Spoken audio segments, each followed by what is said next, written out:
Assalamualaikum dan salam sejahtera. Saya Ainul Mardiah dari Pravo TV SKKL.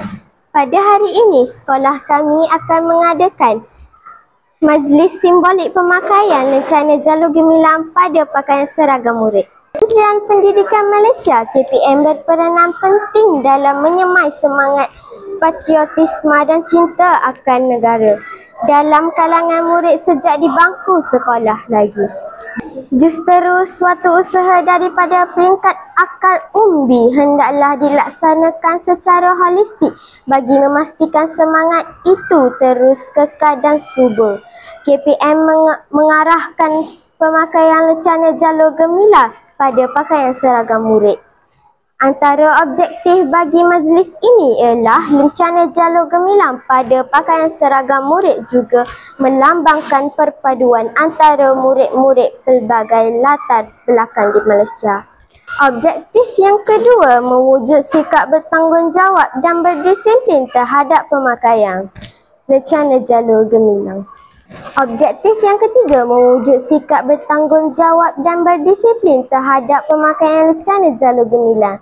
Yang terakhir, menyemai semangat patriotisme dan cinta akan negara.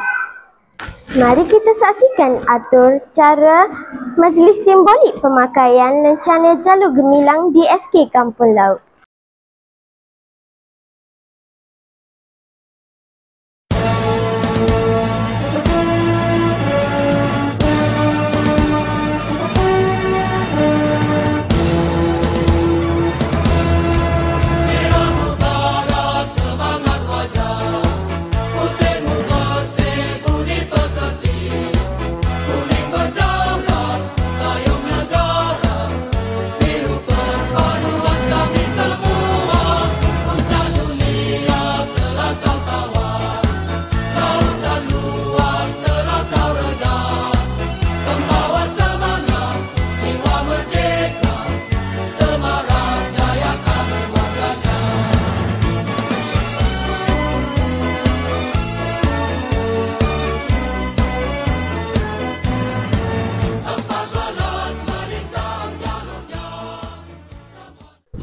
Terima kasih kerana masih setia dengan berita Pravo TV PSS SK Kampung Laut.